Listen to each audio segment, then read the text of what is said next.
ಮಕ್ಕಳೇ ನಮಸ್ಕಾರ. ಇವತ್ತು ಮುಂದುವರೆದ ಎರಡನೇ ಭಾಗ ಯಾವುದು, ಜೀವಿಗಳಲ್ಲಿ ಹೇಗೆ ಸಂತಾನೋತ್ಪತ್ತಿ ನಡೆಯುತ್ತದೆ. ಅದರೊಳಗೆ ಲೈಂಗಿಕ ಸಂತಾನೋತ್ಪತ್ತಿ ಕಲಿಯೋಣ. ಇವಾಗ ವರ್ಗದೊಳಗೆ ನಾವೇನು ನಿನ್ನೆ ಕ್ಲಾಸ್ ಒಳಗೆ ಏನು ಮಾಡಿದ್ದೀವಪ್ಪ ಅಂತಂದ್ರೆ ಅಲ್ಲೇ ಅಲೈಂಗಿಕ ಸಂತಾನೋತ್ಪತ್ತಿ ಕಲ್ತೀವಿ. ಇವತ್ತು ನಾವು ಲೈಂಗಿಕ ಸಂತಾನೋತ್ಪತ್ತಿ ಕಲಿಯೋಣ. ಲಿಂಗ ರೀತಿಯ ಸಂತಾನೋತ್ಪತ್ತಿ ಅಂತ ಹೇಳ್ತೀವಿ. ಲಿಂಗಗಳ ಸಾನ್ನಿಧ್ಯದಲ್ಲಿ ನಡೀತಕ್ಕಂಥ ಸಂತಾನೋತ್ಪತ್ತಿ, ಗಂಡು ಲಿಂಗಾಣು ಮತ್ತು ಹೆಣ್ಣು ಲಿಂಗಾಣುಗಳ ಸಾನ್ನಿಧ್ಯದಲ್ಲಿ ನಡೀತಕ್ಕಂಥ ಸಂತಾನೋತ್ಪತ್ತಿಯನ್ನು ಲಿಂಗ ರೀತಿಯ ಸಂತಾನೋತ್ಪತ್ತಿ ಅಂತ ಕರಿತೀವಿ. ಹಂಗಾರೆ ಒಂದು ಹೊಸ ಪೀಳಿಗೆಯನ್ನು ಸೃಷ್ಟಿಸುವ ಮುನ್ನ ಎರಡು ಜೀವಿಗಳ ಒಳಗೊಳ್ಳುವಿಕೆಯನ್ನು ಆಧರಿಸಿದ ಸಂತಾನೋತ್ಪತ್ತಿ ವಿಧಾನಗಳ ಬಗ್ಗೆ ಕೂಡ ನಮಗೆ ಚೆನ್ನಾಗಿ ತಿಳಿದಿದೆ. ಹೋರಿಗಳು ಏಕಾಂಗಿಯಾಗಿ ಹೊಸ ಕರುಗಳನ್ನು ಉತ್ಪತ್ತಿ ಮಾಡಲಾರವು. ಅದೇ ರೀತಿ ಕೋಳಿಗಳು ಏಕಾಂಗಿಯಾಗಿ ಹೊಸ ಮರಿಗಳನ್ನು ಉತ್ಪತ್ತಿ ಮಾಡಲಾರವು. ಹೌದಾ? ಇಂತಹ ಪ್ರಕರಣಗಳಲ್ಲಿ ಹೊಸ ಪೀಳಿಗೆಯನ್ನು ಉತ್ಪಾದಿಸಲು ಗಂಡು ಮತ್ತು ಹೆಣ್ಣು ಜೀವಿಗಳೆರಡು ಅಗತ್ಯವಾಗಿ. ಈ ಲೈಂಗಿಕ ವಿಧದ ಸಂತಾನೋತ್ಪತ್ತಿಯ ಪ್ರಾಮುಖ್ಯತೆ ಏನು? ನಾವು ಮೇಲೆ ಚರ್ಚಿಸಿದ ಅಲೈಂಗಿಕ ವಿಧದ ಸಂತಾನೋತ್ಪತ್ತಿಯಲ್ಲಿ ಯಾವುದಾದರೂ ಪರಿಮಿತಿಗಳು ಇವೆಯೇ? ಹೌದಾ? ಇಲ್ಲಿ ಹಂಗಾರೆ ನಮಗೆ ಗೊತ್ತಾಯಿತು. ಹಂಗಾರೆ ಹೋರಿಗಳು ಏಕಾಂಗಿಯಾಗಿ ಅದು ಗಂಡರಿರ್ಬೋದು, ಹೆಣ್ಣರಿರ್ಬೋದು, ಕೋಳಿ ಹುಂಜರ ಇರ್ಬೋದು ಅಥವಾ ಕೋಳಿಯರಿರ್ಬೋದು, ಸಿಂಗಲ್ ಆಗಿ ಇಟ್ಟು ನೋಡಿದಾಗ ಇವು ಏನಾರ ಮರಿ ಹಾಕ್ತಾವನು ಗಮನಿಸಿದಾಗ ಅವು ಏನಾಗೋದಿಲ್ಲ, ಮರಿಗಳಿಗೆ ಜನ್ಮ ನೀಡುವುದಿಲ್ಲ. ಯಾಕಪ್ಪ ಅಂತಂದರೆ ಏಕಲಿಂಗಗಳಿಂದ ಸಂತಾನೋತ್ಪತ್ತಿ ಆಗಲಿಕ್ಕೆ ಸಾಧ್ಯನೇ ಇಲ್ಲ. ಹಂಗಾರೆ ಅಲ್ಲಿ ಏನಾಗಬೇಕು, ಎರಡೂ ಲಿಂಗಗಳು ಕೂಡಿರಬೇಕು. ಗಂಡು ಲಿಂಗಾಣು ಮತ್ತು ಹೆಣ್ಣು ಲಿಂಗಾಣುಗಳು ಸೇರಿದಾಗ ಮಾತ್ರ ಅದು ಏನಾಗತ್ತೆ ಅಂದ್ರೆ ಲೈಂಗಿಕ ರೀತಿಯ ಸಂತಾನೋತ್ಪತ್ತಿ ನಾವು ಕಂಡು ಬರ್ಬೋದು. ನೋಡ್ರಿ, ಒಂದು ಜೀವಕೋಶದಿಂದ ಎರಡು ಜೀವಕೋಶಗಳ ಉಂಟಾಗುವಿಕೆಯ DNA ಮತ್ತು ಕೋಶೀಯ ರಚನೆಗಳ ಪ್ರತೀಕರಣವನ್ನು ಒಳಗೊಂಡಿದೆ. DNA ಸ್ವಪ್ರತೀಕರಣ ಪ್ರಕ್ರಿಯೆಯು ನಾವು ಗಮನಿಸಿರುವಂತೆ ಸಂಪೂರ್ಣವಾಗಿ ನಿಖರವಾಗಿರುವುದಿಲ್ಲ ಮತ್ತು ಇದರಲ್ಲಿ ಉಂಟಾಗುವ ದೋಷಗಳು ಜೀವ ಸಂದಣಿಯಲ್ಲಿನ ಭಿನ್ನತೆಗಳ ಆಕಾರವಾಗುತ್ತವೆ. ಹಂಗಾರೆ ಭಿನ್ನತೆಗಳು ಉಂಟಾಗದಂತೆ ಪ್ರತಿಯೊಂದು ಜೀವಿಗಳು ರಕ್ಷಿಸಲಾಗುವುದಿಲ್ಲ. ಆದರೆ ಒಂದು ಸಮುದಾಯದಲ್ಲಿ ಪ್ರಭೇದಗಳ ಉಳಿವಿಕೆಯನ್ನು ಖಚಿತಪಡಿಸಿಕೊಳ್ಳಲು ಭಿನ್ನತೆಗಳು ಏನಾಗವು ಉಪಯುಕ್ತವಾಗಿರುತ್ತವೆ. ಆದ್ದರಿಂದ ಹೆಚ್ಚು ಹೆಚ್ಚು ಭಿನ್ನತೆಗಳನ್ನು ಉಂಟು ಮಾಡಲು ಸಾಧ್ಯವಾಗುವ ಸಂತಾನೋತ್ಪತ್ತಿಯ ವಿಧಾನಗಳೊಂದಿಗೆ ಜೀವಿಗಳು ಸಜ್ಜುಗೊಂಡವು ಎಂಬ ಅರ್ಥವನ್ನು ಏನು ಮಾಡ್ತಾವಂದ್ರೆ ಉಂಟು ಮಾಡ್ತಾವು. DNA ಸ್ವಪ್ರತೀಕರಣ ಸಂಪೂರ್ಣವಾಗಿ ನಿಖರವಾಗಿಲ್ಲದಿದ್ದರೂ ನಿಧಾನಗತಿಯಲ್ಲಿ ಭಿನ್ನತೆಗಳು ಉಂಟಾಗುವಷ್ಟು ಮಟ್ಟಿಗೆ ಅವು ಏನಕ್ಕವು ನಿಖರವಾಗಿರುತ್ತವೆ. ಒಂದು ವೇಳೆ DNA ಸ್ವಪ್ರತೀಕರಣ ಪ್ರಕ್ರಿಯೆಗಳು ಕಡಿಮೆ ನಿಖರತೆಯನ್ನು ಹೊಂದಿದ್ದರೆ ಅನೇಕ ಫಲಿತ DNA ಪ್ರತಿಗಳು ಬಹುಕೋಶೀಯ ರಚನೆಗಳೊಂದಿಗೆ ಕೆಲಸ ಮಾಡಲು ಏನಾಗುವುದಿಲ್ಲ, ಸಾಧ್ಯವಾಗುವುದಿಲ್ಲ ಮತ್ತು ಅವು ಏನಾಕ್ಕವು ಸತ್ತು ಹೋಗ್ತಾವು. ಆದ್ದರಿಂದ ರೂಪಾಂತರಗಳನ್ನು ಉಂಟು ಮಾಡುವ ಪ್ರಕ್ರಿಯೆಯ ವೇಗವನ್ನು ಹೆಚ್ಚು ಮಾಡುವುದು ಹೇಗೆ?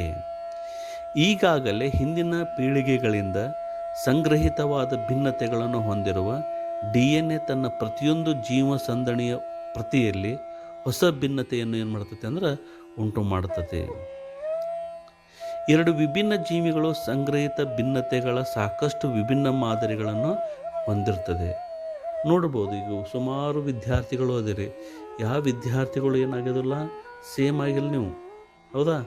ಬೇರೆ ಬೇರೆ ಥರನಾಗಿದ್ದೀವಿ. ಯಾಕಪ್ಪ ಅಂತಂದರೆ ಇಲ್ಲೇ ಭಿನ್ನತೆಗಳು. ಹೌದಾ? ನಮ್ಮದು ಕಲರ್ ಆಗಿರ್ಬೋದು, ಹೇರ್ಸ್ ಆಗಿರ್ಬೋದು. ಈ ಎಲ್ಲ ಭಿನ್ನತೆಗಳು ಜೀವಂತ ಜೀವಿಗಳಿರುವುದರಿಂದ ಅವು ಯಾವುದೇ ಕೆಟ್ಟ ಪರಿಣಾಮಗಳು ಹೊಂದಿಲ್ಲವೆಂಬುದು ನಿಶ್ಚಿತ. ಹೀಗೆ ಎರಡು ಅಥವಾ ಹೆಚ್ಚು ಜೀವಿಗಳಲ್ಲಿನ ಭಿನ್ನತೆಗಳನ್ನು ಒಟ್ಟುಗೂಡಿಸುವುದರಿಂದ ರೂಪಾಂತರಗಳ ಹೊಸ ಸಂಯೋಜನೆಗಳು ಏನಕ್ಕವು ಉಂಟಾಗ್ತವು.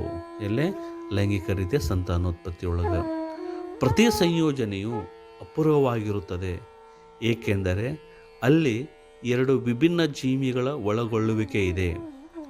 ಸಂತಾನೋತ್ಪತ್ತಿಯ ಸಮಯದಲ್ಲಿ ಎರಡು ವಿಭಿನ್ನ ಜೀವಿಗಳು DNA ಅಣುಗಳ ಸೇರುವಿಕೆ ಪ್ರಕ್ರಿಯೆಯನ್ನು ಲೈಂಗಿಕ ಸಂತಾನೋತ್ಪತ್ತಿ ಪ್ರಕ್ರಿಯೆಯು ಸಂಯೋಜಿಸುತ್ತದೆ.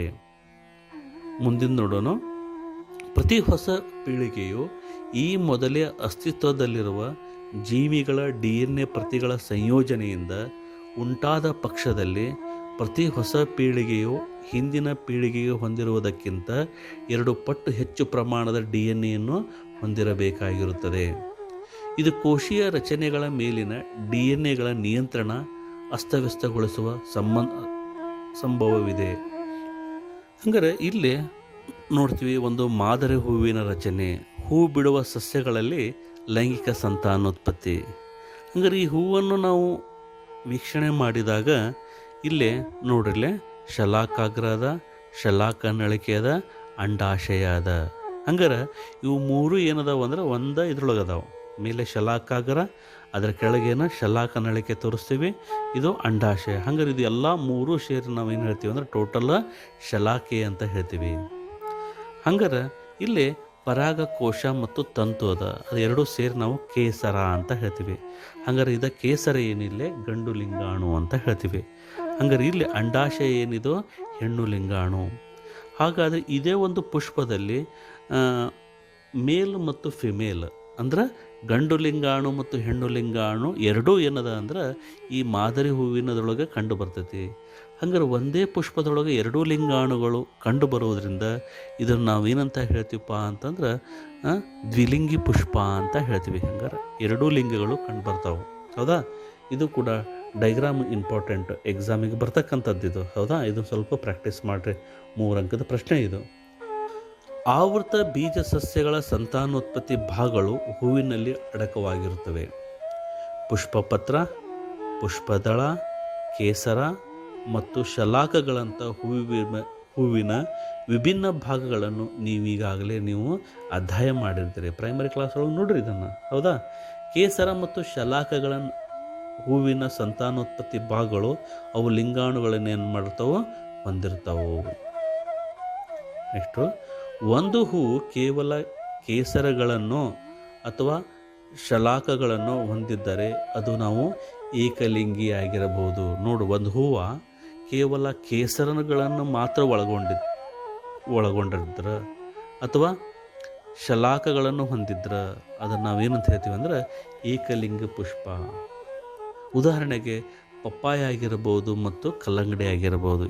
ಏಕಲಿಂಗ ಪುಷ್ಪಗಳನ್ನು ಹೆಸರಿಸಿ ಅಂತ ಹೇಳಿದಾಗ ಅಲ್ಲಿ ನಾವೇನು ಹೇಳ್ಬೋದು, ಪಪ್ಪಾಯಿ ಮತ್ತು ಕಲ್ಲಂಗಡಿ. ಅಥವಾ ಅದು ಕೇಸರ ಮತ್ತು ಶಲಾಕಗಳೆರಡನ್ನು ಹೊಂದಿದ್ದು. ಇಲ್ಲ ಸರ, ಅದು ಎರಡೂ ಅದಾವು ಸರ್, ಅದು ಕೇಸರನೂ ಅದ ಮತ್ತು ಶಲಾಕಗಳನ್ನು ಹೊಂದೈತಿ ಅಂದಿದ್ರೆ ಅದಕ್ಕೆ ದ್ವಿಲಿಂಗಿ ಅಂತ ಹೇಳ್ತೀವಿ. ಅದಕ್ಕೆ ಉದಾಹರಣೆ ಯಾವುದಪ್ಪ ಅಂದ್ರೆ ದಾಸವಾಳ, ಇನ್ನೊಂದು ಸಾಸಿವೆ. ಹಂಗಾರೆ ಈ ಪಾಯಿಂಟ್ ಗೊತ್ತಾಗಿರ್ಬೋದು. ಏಕಲಿಂಗಿ ಪುಷ್ಪಗಳು ಯಾವುವು, ಹಂಗಾರೆ ಅದಕ್ಕೆ ಯಾಕೆ ಏಕಲಿಂಗಿ ಅಂತ ಕರೀತಾರ? ದ್ವಿಲಿಂಗಿ ಪುಷ್ಪ ಯಾವುದು, ಅದಕ್ಕೆ ಯಾಕೆ ದ್ವಿಲಿಂಗಿ ಅಂತ ಕರೀತಾರ? ಏಕಲಿಂಗಿ ಅಂದ್ರೆ ಒಂದು ಯಾವುದರ ಒಂದು, ಅದು ಕೇವಲ ಕೇಸರನ ಇರ್ಬೋದು ಅಥವಾ ಶಲಾಕೆಗಳು ಇರ್ಬೋದು. ಎರಡರಾಗ ಒಂದಿತ್ತು ಅಂದ್ರೆ ಏಕಲಿಂಗಿ. ಇಲ್ಲ ಕೇಸರನೂ ಐತಿ ಶಲಾಕನೂ ಒಳಗೊಂಡೈತಿಪ್ಪ ಅಂತಂದಾಗ ಅದು ಏನದ ದ್ವಿಲಿಂಗಿ ಪುಷ್ಪ ಅಂತ ಹೇಳ್ತೀವಿ. ಕೇಸರವು ಗಂಡು ಸಂತಾನೋತ್ಪತ್ತಿಯ ಭಾಗವಾಗಿದೆ. ಇಲ್ಲಿ ಕೇಸರ ಅಂತಕ್ಕಂಥ ಪದ ಆಯ್ತಲ್ಲ, ಈ ಕೇಸರ ಏನದ ಅಂದ್ರೆ ಗಂಡು ಸಂತಾನೋತ್ಪತ್ತಿಯ ಭಾಗವಾಗಿದೆ. ಮತ್ತು ಹಳದಿ ಬಣ್ಣದ ಪರಾಗರೇಣುಗಳನ್ನು ಏನು ಮಾಡ್ತತಿ ಇದು ಅಂದ್ರೆ ಉತ್ಪಾದಿಸುತ್ತದೆ. ಅದು ಜಸ್ಟ್ ನಾವು ಟಚ್ ಮಾಡಿದಾಗ ಹಳದಿ ಹತ್ತತಿ, ಅದು ಏನದ ಪರಾಗ ರೇಣುಗಳು. ಶಲಾಕವು ಹಂಗಾರೆ ಕೇಸರ ಏನಾಯ್ತು ಗಂಡು ಲಿಂಗಾಣು ಆದ್ರೆ ಶಲಾಕವು ಹೆಣ್ಣು ಸಂತಾನೋತ್ಪತ್ತಿಯ ಭಾಗವಾಗಿದ್ದು ಹೂವಿನ ಮಧ್ಯಭಾಗದಲ್ಲಿ ಏನಾಗತ್ತೆ ಕಂಡು ಬರುತ್ತದೆ. ಇದು 3 ಭಾಗಗಳಿಂದ ಆಗಿದೆ. ಶಲಾಕವು ಏನಾಗೈತಿ 3 ಭಾಗಗಳಿಂದ ಆಗೈತಿ. ಉಬ್ಬಿಕೊಂಡಿರುವ ಕೆಳಭಾಗ, ಕೆಳಗೆ ಉಬ್ಬಿದಂಥ ಭಾಗ ಐತಲ್ಲ, ಇಲ್ಲಿ ನೋಡ್ರಿ, ಇದನ್ನು ವೀಕ್ಷಣೆ ಮಾಡಿರಿ. ಇಲ್ಲೊಂದು ತೋರಿಸ್ತಾ ಇದ್ದೆ ನಾನು. ನೋಡಿದಾಗ ನಿಮ್ಗೆ ಗೊತ್ತಾಯಿತು ಕೆಳಗಡೆ ಏನದ ಅಂದ್ರೆ ಉಬ್ಬಿದ ಭಾಗ ಐತಿ. ಅದಕ್ಕೆ ನಾವೇನು ಹೇಳ್ತೀವಿ ಅಂದ್ರೆ ಅಂಡಾಶಯ ಅಂತ ಹೇಳ್ತೀವಿ. ಆ ಅಂಡಾಶಯ ಮ್ಯಾಗ ಉದ್ದನೆಯ ಮಧ್ಯಭಾಗವು ಇದು ಶಲಾಕ ನಳಿಕೆ ಅಂತ ಹೇಳ್ತೀವಿ. ಮತ್ತು ತುದಿಯ ಭಾಗ ಏನಂತ ಹೇಳ್ತೀವಿ ಅಂದರೆ ಶಲಾಕಾಗ್ರ ಅಂತ ಹೇಳ್ತೀವಿ. ಇದು ಏನಾಗಿರ್ತೈತೆ ಅಂದರೆ ಜಿಗಟಾಗಿರಬಹುದು. ಅಂಡಾಶಯ ಮತ್ತು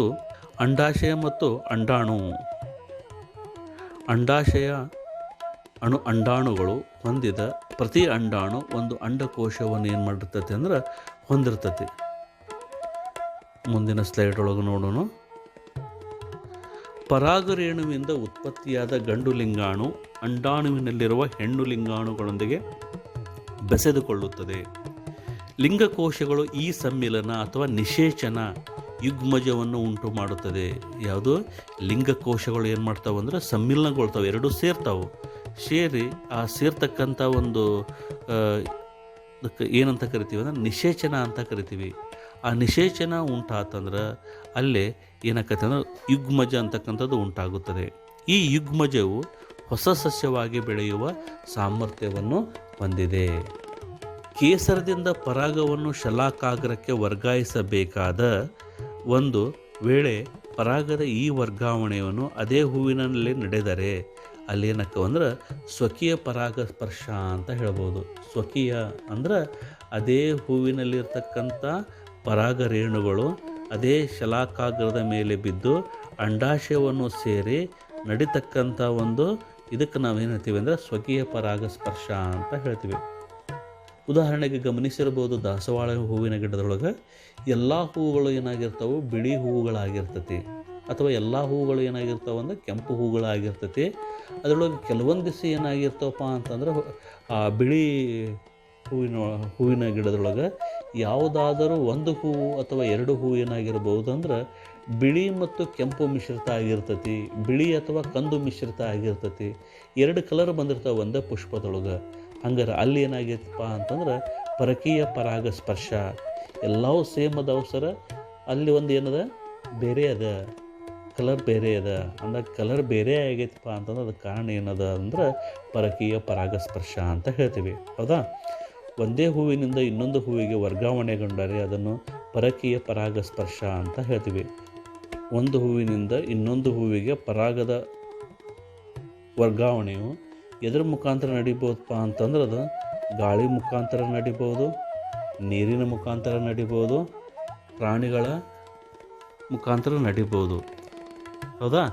ಯಾವುದು ಸ್ವಕೀಯ ಪರಾಗಸ್ಪರ್ಶ ಮತ್ತು ಪರಕೀಯ ಪರಾಗಸ್ಪರ್ಶ ಅಂದರೆ ಆಯ್ತು. ಈಗ ಇಲ್ಲೊಂದು ಚಿತ್ರ ಅದಲ್ಲ, ಚಿತ್ರ ಗಮನಿಸಿ. ಈ ಚಿತ್ರ ಕೂಡ ಬಹಳ ಇಂಪಾರ್ಟೆಂಟು, ಪ್ರಾಕ್ಟೀಸ್ ಮಾಡಬೇಕು. ಈ ರೀತಿ ಚಿತ್ರವನ್ನು ತೆಗಿಬೇಕು. ಇದು ಪರಾಗರೇಣು, ಶಲಾಕಾಗ್ರ, ಗಂಡು ಲಿಂಗಾಣು, ಇಲ್ಲೇ ಪರಾಗ ನಡಿಕೆ, ಅಂಡಾಶಯ ಮತ್ತು ಲಿಂಗಾಣು. ನೋಡ್ರಿ, ಈ ಚಿತ್ರವನ್ನು ತೆಗೆದಾಗ ಭಾಗವನ್ನು ಏನು ಮಾಡಬೇಕಪ್ಪ ಅಂತಂದ್ರೆ ನಾವು ಬಲಗಡೆ ಮಾತ್ರ ಗುರುತಿಸ್ಬೇಕು. ಹೌದಾ? ಬಲಕ್ಕೆ ಎಡಕ್ಕೆ ಗುರುತಿಸಬಾರ್ದು. ಆಮೇಲೆ ಬಾಣದ ಗುರುತುಗಳನ್ನು ನಾವು ಸರಿಯಾಗಿ ತೋರಿಸ್ಬೇಕು. ಹೌದಾ? ಇದು ಏನಪ್ಪ ಅಂದ್ರೆ ಶಲಾಕಾಗ್ರದ ಮೇಲೆ ಪರಾಗದ ಮೊಳೆಯುವಿಕೆ ತೋರಿಸ್ತಕ್ಕಂಥ ಒಂದು ಚಿತ್ರ. ನೆಕ್ಸ್ಟ್ ನೋಡೋಣ. ಪರಾಗಸ್ಪರ್ಶದ ಅಂಡಾಣುವಿನ ಒಳಗೆ ಯುಗ್ಮಜವು ಹಲವು ಬಾರಿ ವಿಭಜನೆ ಹೊಂದಿ ಭ್ರೂಣವನ್ನು ಉಂಟು ಮಾಡುತ್ತದೆ. ಅಂಡಾಣು ಒಂದು ಒರಟಾದ ಪದರವನ್ನು ಬೆಳೆಸಿಕೊಳ್ಳುತ್ತದೆ ಮತ್ತು ಅದು ನಿಧಾನವಾಗಿ ಬೀಜ ಪರಿವರ್ತನೆಗೊಳ್ಳುತ್ತದೆ. ಅಂಡಾಶಯವು ಕ್ಷಿಪ್ರವಾಗಿ ಬೆಳೆದು ಮಾಗಿ ಹಣ್ಣಾಗುತ್ತದೆ. ಈ ನಡುವೆ ಪುಷ್ಪದಳ, ಪುಷ್ಪಪತ್ರ, ಕೇಸರಗಳು, ಶಲಾಕ ನಳಿಕೆ ಮತ್ತು ಶಲಾಕಾಗ್ರಗಳ ಸುಕ್ಕಾಗಿ ಉದುರಿ ಹೋಗುತ್ತದೆ. ಯಾವಾಗ ಅಂಡಾಶಯ ಕ್ಷಿಪ್ರವಾಗಿ ಬೆಳೆಯಲು ಪ್ರಾರಂಭ ಆಗ್ತತಿ ಆವಾಗ ಮಾಗಿ ಹಣ್ಣಾಗ್ತತಲ್ಲ, ಈ ನಡುವೆ ಏನಕ್ಕತಿ ಪುಷ್ಪದಳ ಇರ್ಬೋದು, ಪುಷ್ಪಪತ್ರ ಇರ್ಬೋದು, ಕೇಸರಗಳು ಇರ್ಬೋದು, ಶಲಾಕ ನಳಿಕೆ ಇರ್ಬೋದು, ಶಲಾಕಾಗ್ರಗಳು ಇರ್ಬೋದು. ಇವೆಲ್ಲ ಏನಕ್ಕವು ಸುಕ್ಕಾಗಿ ಏನಕ್ಕವು ಅಂದ್ರೆ ಉದುರಿ ಹೋಗ್ತಾವು. ಹೂವಿನ ಯಾವುದೇ ಭಾಗವು ಹಣ್ಣಿನಲ್ಲಿ ಮುಂದುವರಿಯುವುದನ್ನು ನೀವು ಎಂದಾದರೂ ನೋಡಿರುವಿರಾ? ಬೀಜದ ಉಂಟಾಗುವಿಕೆಯಿಂದ ಸಸ್ಯಕ್ಕಾಗುವ ಅನುಕೂಲಗಳನ್ನು ತಿಳಿಯಲು ಪ್ರಯತ್ನಿಸಿ. ಬೀಜವು ಭವಿಷ್ಯದ ಸಸ್ಯ ಅಥವಾ ಭ್ರೂಣವನ್ನು ಹೊಂದಿದ್ದು ಸೂಕ್ತ ಪರಿಸ್ಥಿತಿಗಳಲ್ಲಿ ಅದು ಮೊಳಕೆಯೊಡೆಯುತ್ತದೆ. ಈ ಪ್ರಕ್ರಿಯೆಯನ್ನು ನಾವು ಏನಂತ ಹೇಳ್ತೀವಿ ಅಂದ್ರೆ ಮೊಳೆಯುವಿಕೆ ಅಂತ ಕರಿತೀವಿ. ಮೊಳೆಯುವಿಕೆ ಅಂದರೆ ಏನು? ಬೀಜವು ಭವಿಷ್ಯದ ಸಸ್ಯ ಅಥವಾ ಭ್ರೂಣವನ್ನು ಹೊಂದಿದ್ದು ಸೂಕ್ತ ಪರಿಸ್ಥಿತಿಗಳಲ್ಲಿ ಅದು ಮೊಳಕೆ ಹಿಡಿಯುತ್ತದೆ. ಈ ಪ್ರಕ್ರಿಯೆಯನ್ನು ನಾವೇನಂತ ಹೇಳ್ತೀವಿ ಅಂದ್ರೆ ಮೊಳೆಯುವಿಕೆ, ಜರ್ಮಿನೇಷನ್ ಅಂತ ಕರಿತೀವಿ. ಒಂದು ಚಟುವಟಿಕೆ ಅದ ಇಲ್ಲಿ. ಕಡಲೆ ಕೆಲವು ಬೀಜಗಳನ್ನು ನೆನೆ ಹಾಕಿ ಒಂದು ರಾತ್ರಿ ಇಡೀ ಅಧಿಕ ನೀರನ್ನು ಬಸಿದು ಬೀಜಗಳನ್ನು ಒಂದು ಒದ್ದೆ ಬಟ್ಟೆಯಿಂದ ಮುಚ್ಚಿರಿ ಮತ್ತು ಒಂದು ದಿನವಿಡೀ ಹಾಗೇ ಬಿಡಿ. ಬೀಜಗಳು ಒಣಗದಂತೆ ಎಚ್ಚರ ವಹಿಸಬೇಕು. ಬೀಜಗಳನ್ನು ಎಚ್ಚರಿಕೆಯಿಂದ ಕತ್ತರಿಸಿ ಬಿಡಿ ಮತ್ತು ವಿಭಿನ್ನ ಭಾಗಗಳನ್ನು ಗಮನಿಸಿ. ನಿಮ್ಮ ವೀಕ್ಷಣೆಗಳನ್ನು ಚಿತ್ರದೊಳಗೆ ತೋರಿಸಿದಂಥ ಎಲ್ಲ ಭಾಗಗಳನ್ನು ಗುರುತಿಸಲು ಸಾಧ್ಯವೇ ಎಂದು ನೋಡಿ. ಹೌದಾ? ಇಲ್ಲಿ ನೋಡ್ರಿ, ಈ ರೀತಿ ಮೊಳೆಯುವಿಕೆ. ಇದು ಚಿತ್ರ ಕೂಡ ಇಂಪಾರ್ಟೆಂಟು. ಇದು ಏನು ಮಾಡ್ಬೋದಪ್ಪ ಅಂತಂದ್ರೆ ಒಂದು ಅಂಕದೊಳಗೆ ಕೇಳ್ತಕ್ಕಂಥ ಒಂದು ಪ್ರಶ್ನೆ ಇಲ್ಲಿ. ಬೀಜದಳಗಳು ಹೆಂಗದ, ಪ್ರಥಮ ಕಾಂಡ ಹೆಂಗದ, ಪ್ರಥಮ ಮೂಲ. ಇದು ಮೊಳೆಯುವಿಕೆ ಚಿತ್ರವನ್ನು ತೋರಿಸ್ತಕ್ಕಂಥದ್ದು. ಮನುಷ್ಯರಲ್ಲಿ ಸಂತಾನೋತ್ಪತ್ತಿ. ನಮಗೆ ವಯಸ್ಸಾಗುತ್ತಾ ಹೋದಂತೆ ನಮ್ಮ ದೇಹದಲ್ಲಿ ಬದಲಾವಣೆಗಳು ಏನಾಕ್ಕವಂದ್ರೆ ಉಂಟಾಗುತ್ತದೆ. ಹೌದಾ? ಹಂಗಾರೆ ಆ ಬದಲಾವಣೆಗಳು ಉಂಟಾಗ್ತತಿ ಅನ್ನೋದು ಹೇಗೆ ಗೊತ್ತಾಗ್ತದೆ ನಮಗೆ? ಈ ಬಗ್ಗೆ ನಾವು 8ನೇ ತರಗತಿಯೊಳಗೆ ನಾವು ಕಲ್ತಿದ್ವಿ. ಹೌದಾ? ಬಾಲ್ಯದಿಂದ ಇಲ್ಲಿಯವರೆಗೆ ನಮ್ಮ ಎತ್ತರ ಆಗಿರಬಹುದು ನಿರಂತರವಾಗಿ ಹೆಚ್ಚುತ್ತಿರುವುದನ್ನು ನಾವು ಗಮನಿಸುತ್ತಿದ್ದೇವೆ. ಉದಾಹರಣೆ ನಮ್ಮ LKG UKG 1ನೇ 2ನೇ ತಂದು ಫೋಟೋ ನೋಡ್ಕೋತ ಹೋಗ್ರಿ. ನೋಡ್ಕೋತ ಹೋದಾಗ ಏನೋ ಭಾಳ ಚೇಂಜಸ್ ಇರ್ತೈತಿ. ಹೌದಾ? ಸೊ ಇದು ಏನಾಗ್ತೈತೆ ಅಂದರೆ ಬಾಲ್ಯದಿಂದ ಇಲ್ಲಿವರೆಗೆ ನಮ್ಮ ಎತ್ತರ ಆಗಿರ್ಬೋದು ನಿರಂತರವಾಗಿ ಹೆಚ್ಚು ನಾವು ಗಮನಿಸಿದ್ದೇವೆ. ನಮಗೆ ಹಲ್ಲುಗಳು ಬೆಳೆಯುತ್ತವೆ, ಹಾಲು ಹಲ್ಲುಗಳು ಎಂದು ಹೇಳ್ತೀವಿ. ಅವು ಬಿದ್ದು ಮತ್ತು ಹೊಸವು ಬರ್ತಾವೆ. ಕರೆಯಲ್ಪಡುವ ಹಳೆಯವುಗಳನ್ನು ನಾವು ಕಳೆದುಕೊಳ್ಳುತ್ತೇವೆ ಮತ್ತು ಹೊಸ ಹಲ್ಲುಗಳನ್ನು ಏನು ಮಾಡ್ತೀವಿ? ಪಡಿತೀವಿ. ಹೌದಾ? ಈ ಎಲ್ಲ ಬದಲಾವಣೆಗಳನ್ನು ಬೆಳವಣಿಗೆಯ ಸಾಮಾನ್ಯ ಪ್ರಕ್ರಿಯೆ ಅಡಿಯಲ್ಲಿ ವಿಭಾಗಿಸಬಹುದು. ಇವುಗಳಲ್ಲಿ ದೇಹವು ದೊಡ್ಡದಾಗುತ್ತದೆ.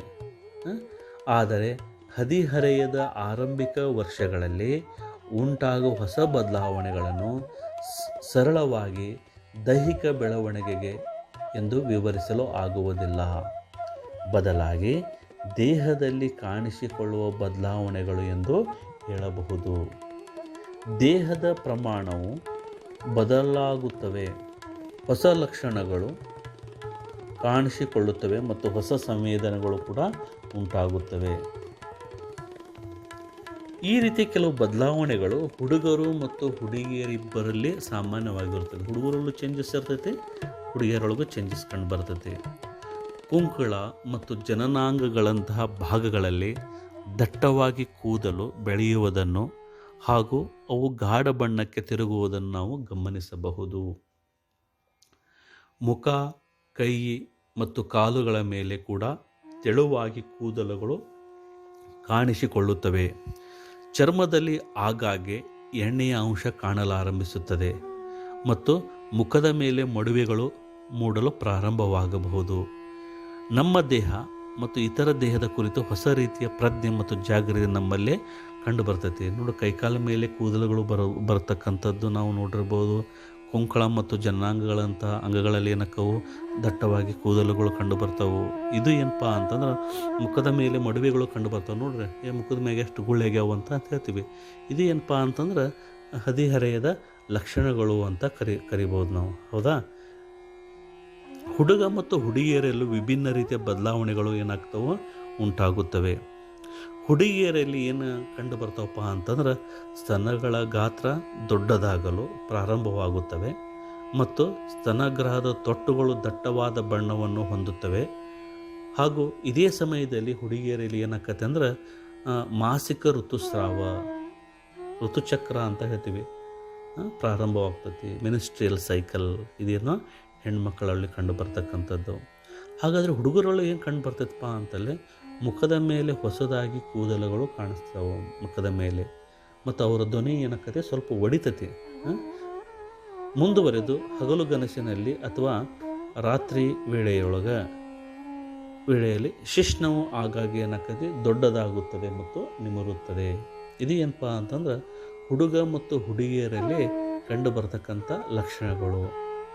ಗೊತ್ತಾಯ್ತಾ? ಈ ಎಲ್ಲ ಬದಲಾವಣೆಗಳು ತಿಂಗಳ ಮತ್ತು ವರ್ಷಗಳ ಅವಧಿಯಲ್ಲಿ ನಿಧಾನವಾಗಿ ಉಂಟಾಗುತ್ತದೆ.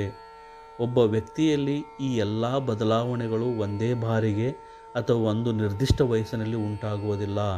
ಕೆಲವು ವ್ಯಕ್ತಿಗಳಲ್ಲಿ ಇವು ಬೇಗ ಮತ್ತು ಶೀಘ್ರವಾಗಿ ಉಂಟಾದರೆ ಇನ್ನೂ ಕೆಲವರಲ್ಲಿ ಇವು ತುಂಬ ನಿಧಾನವಾಗಿ ಉಂಟಾಗುತ್ತವೆ.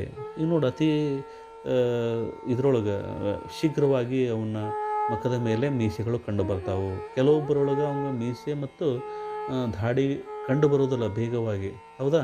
ಇವು ಏನಪ್ಪ ಅಂತಂದ್ರೆ ನಿಧಾನವಾಗಿ ಉಂಟಾಗ್ತತಿ. ಪ್ರತಿ ಬದಲಾವಣೆಯು ಶೀಘ್ರವಾಗಿ ಪೂರ್ಣಗೊಳ್ಳುವುದಿಲ್ಲ. ಉದಾಹರಣೆಗೆ, ಹುಡುಗರ ಮುಖದ ಮೇಲೆ ಬೆಳೆಯುವ ದಟ್ಟ ಕೂದಲುಗಳು ಮೊದಲು ವಿರಳವಾಗಿ ಕಾಣಿಸಿಕೊಳ್ಳುತ್ತವೆ. ನೋಡ್ರಿ, ದಾಡಿ ಏಕ್ದಮ್ ಪೂರ್ತಿ ಬರೋದಿಲ್ಲ, 1-2 ಬರ್ಕೊಂತ ಏನಾಗ್ತಾವೆ, ಜಾಸ್ತಿ ಆಗ್ತಾವೆ. ಕೂದಲುಗಳು ಮೊದಲು ವಿರಳವಾಗಿ ಕಾಣಿಸಿಕೊಳ್ಳುತ್ತವೆ ಮತ್ತು ನಿಧಾನವಾಗಿ ಬೆಳವಣಿಗೆ ಪ್ರಾರಂಭವಾಗಿ ಏಕರೂಪವಾಗುತ್ತವೆ.